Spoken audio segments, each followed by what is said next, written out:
Let's see this question. The coordinate of a point which is equidistant from the points 0, 0, 0, A 0,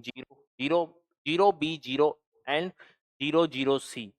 यहाँ पर ऐसा point निकालना है जो इन चारों पॉइंट्स चारों पॉइंट्स जो गिवन है इनसे क्या हो, इक्वी डिस्टेंस पर हो, चारों पॉइंट से इक्वल डिस्टेंस पर हो, मुझे ऐसा पॉइंट यहाँ निकालना है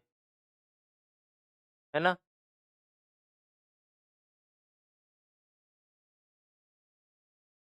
डिस्टेंस फॉर्मूला लगाएंगे, डिस्टेंस फॉर्मूले यहाँ पर लगाएंगे। देखो यहाँ पर पहले तो जो चारों पॉइंट गिवन है वो लिख लेते हैं।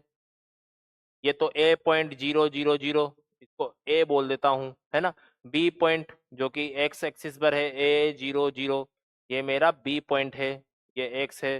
ठीक है। वाई, वाई यहाँ पर है, इसको मैं बोल देता हूँ सी पॉइंट, ये है मेरा 0, बी 0, और ये जो जेड है, ये जो जेड है यहाँ पर है मेरा डी पॉइंट, ये है मेरा 0, 0, सी, ठीक है। तो इन चारों पॉइंट से इक्वी डिस्टेंस पर होना चाहिए, इन चारों पॉइंट से इक्वी डिस्टेंस पर पॉइंट निकालना है ना। तो लिख लेते हैं, ए पॉइंट मैंने माना है 0, 0, 0 को, बी पॉइंट बोला है भैया 0, सॉरी ए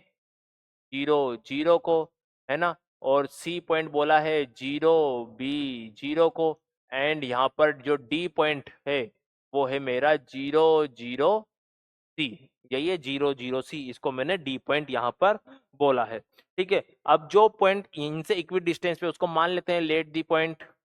जो पॉइंट है उसको मान लेते हैं, पॉइंट मेरा पी है जिसके कोऑर्डिनेट मुझे निकालने हैं, उसको लिख लेते हैं X Y Z, and we find the value of X Y and Z, X Y Z का वैल्यू यहाँ पर निकालना है,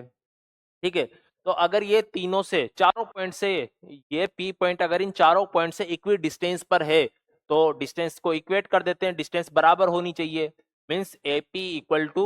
बीपी होना चाहिए, एपी इक्वल टू बीपी होना चाहिए, है ना। और डिस्टेंस में क्या आता है, under root x1 minus x2 square plus y1 minus y2 square plus z1 minus z2 square, under root आएगा तो इसका स्क्वायर कर देते हैं, स्क्वायर भी बराबर होना चाहिए, AP square equal to BP square, AP, A का पी से डिस्टेंस क्या बन जाएगा, x square plus Y square plus Z square, BP, P का पी से डिस्टेंस कितना बनेगा, x minus a square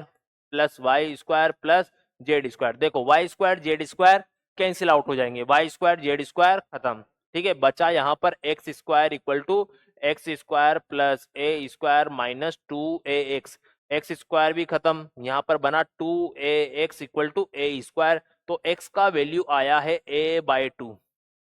x का वैल्यू आ गया है a/2, मीन्स जो पॉइंट इक्वी डिस्टेंस पर है उसका x कोऑर्डिनेट बनना चाहिए a/2। ऐसे ही y कोऑर्डिनेट निकालना है, y कोऑर्डिनेट के लिए अपन ने ap स्क्वायर इक्वल टू